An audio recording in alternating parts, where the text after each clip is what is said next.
What's going on, YouTube? My bad, y'all. I know it's been a little bit, but I definitely got the update for you. You know, I'm doing a pre-trip in the video. Got quite a few videos to upload.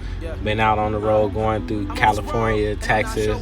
We actually in Mississippi right now, so I got a lot of content coming soon. Be uploading it soon.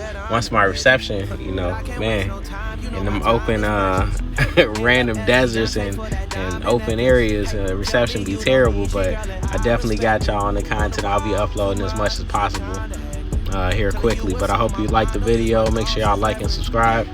Comment down below. If you got any questions, I definitely respond. Get you whatever information I have. Crazy when we first met, we was lost souls.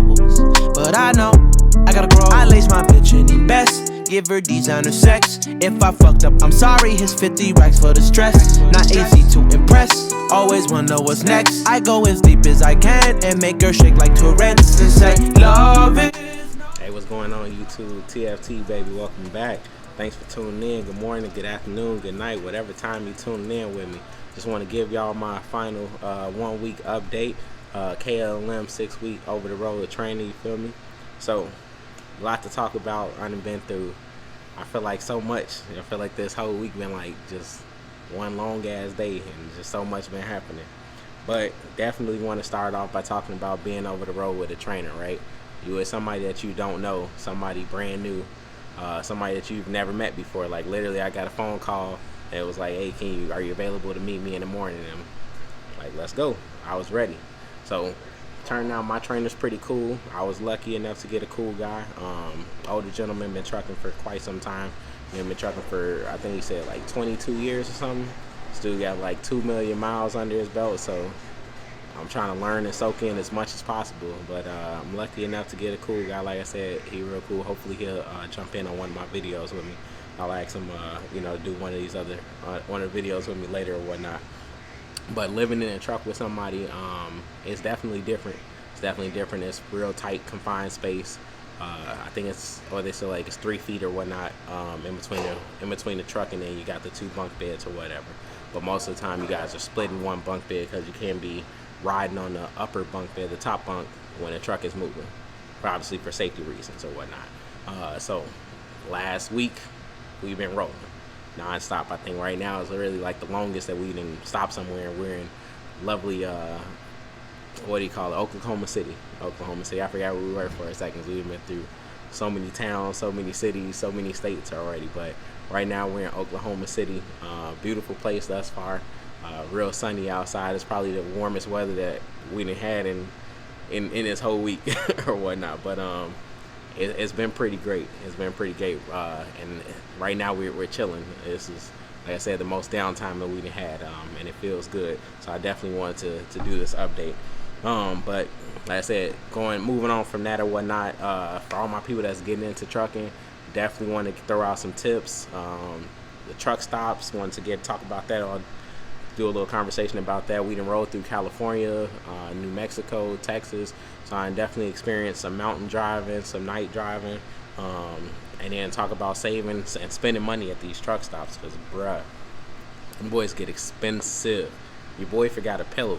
It's like $28 later for one pillow, no pillowcase. I had to do it. But like I said, these truck stops, right? So for those of you just getting into trucking, that's obviously something that you're gonna see a lot of and experience like probably the most, other than like docking and hooking up the trailers or whatnot. But the truck stops, guys, like that parking situation, it gets really crowded really freaking fast. Just make sure, take y'all time when y'all try to park. Don't focus on everybody else, because everybody will be watching you and everybody will know that you are new, especially when you get on the road with a trainer. Like, your trainer's gonna be outside spotting you the whole time. Listen to what your trainer's telling you, for sure.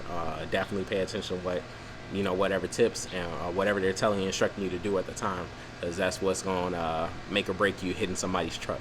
And eventually that's what's going to make you comfortable with parking it in one of those truck stop parking spots by yourself. Try and work your way up to that level or whatnot. But definitely, like I said, be careful. Take your time with that. Next, do not spend all your money at these truck stops, because everything is expensive. So I very quickly, within like the first few days, really within like the first 2 days, found out how expensive. Because I'm like, I probably don't need to bring any food or anything like that. Wherever we stop, I'll just grab some food. Within like a day, just eating breakfast, lunch, and dinner, it was like $80 later. Which may not seem like a lot, and it's really not a lot. But when you take that over the course of like one day, and like I said, we've been out for a week, that's $80 just in food. When you start getting into showers and you start getting into like snacks or just grabbing something to drink here or there, anything like that, you're gonna run up that money real fast. And I'm sure everybody in that same situation to where you are not making a lot of money right now, not training, definitely not training. I'm like, we're getting paid, but your training miles, it's not coming the same way as like when you're not training. So with that being said, be prepared for when y'all get on that road. Don't spend up all your money at the truck stops. If you can come, definitely see what type of space is available for you when you get on that truck. But I would recommend after that first day or getting into that first day, make a plan right away as far as like your food situation. If your trainer allows you to bring some food onto the truck, they got a fridge, highly recommend y'all do that. I'm pretty sure most trucks got a microwave in it. I've been talking to truckers at truck stops, like most of them have some sort of like freaking air fryer or microwave or something. Like they got some way that you can make food in the truck and not have to spend all your money at every truck stop that you go to. So highly recommend, again, make a plan when you first get on that truck. See what your space availability looking like, see what their rules are getting on the truck, because you definitely don't want to disrespect, that's their living space essentially for however long that you guys are on the road, or however long that they spend out on the road, because some people live in their trucks. So make a plan, have a plan before you go, make a plan when you get there, however you want to do it. Just highly suggest you guys make a plan. Next thing, the mountains. Be careful. Be careful. So my trainer's good, man. He's good. So he taught me a lot before we even really started rolling in the mountains. Before we even got there, we were talking about it, going through training. That's something I was paying attention to in the books. I was talking to some of our instructors while we were going through training, so I felt pretty comfortable and pretty prepared getting into the mountains. Absolutely was still nervous, but I wasn't really I was nervous, but I wasn't scared, if that makes sense. I did have a truck, looked like they were burning up their brakes pretty bad going down the mountain in front of me. I did not use my brakes. I used that engine brake, and that held for me pretty good. So just be prepared for that, guys. Be paying attention to the signs. I'm sure all the truck schools are going to tell you, read your signs as you're going down the road. Be paying attention to those. If they got a good GPS, the GPS might call it out for you in advance too. But pay attention to those signs, because a lot of the signs are going to give you the warning before you even get up to the decline. They will give you that warning for sure. When you're coming up on the mountain, you'll see it. Unless you're driving at night, you're not going to see it, too early enough. But be paying attention to those signs. The signs are going to tell you when you're coming up to a mountain. They're going to tell you when it's a steep upgrade, steep downgrade. The 10% or 5%, however far percentage it is going to let you know. Know that you have to select your speed, select your gear, everything before you hit that downgrade, because every mountain I've hit has had a curve at the bottom. Every single one has had a curve at the bottom.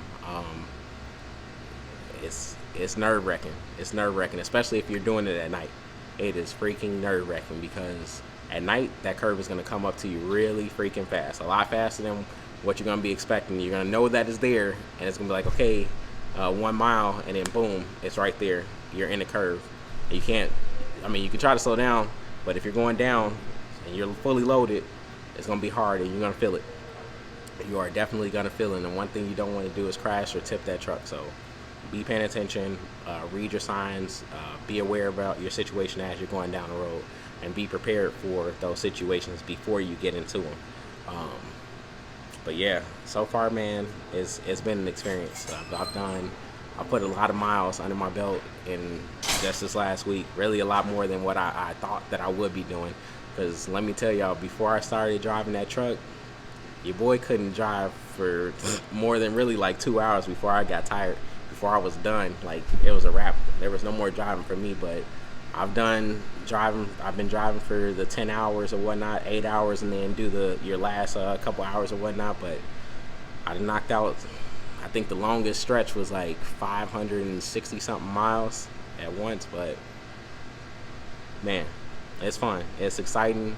Like I said, it's new. It's a new experience. Highly recommended for anybody that's out there thinking about it. KLLM so far has been great. All the phone calls I've been listening to at the dispatchers, all the messages from on the Qualcomm I've been getting or whatnot. It's been an experience. It's been fun for me. Like I said, look forward to seeing anybody on the road. If y'all got any questions, any comments, let me know. Definitely like, subscribe to the channel, TFT Trucking, baby, and keep it going. I'm gonna keep updating y'all. Yeah, I'm on this road, and I'm not sure where my heart is headed. And if you left me now, I know how far I regret it. Told you once, tell you twice that I'm indebted. But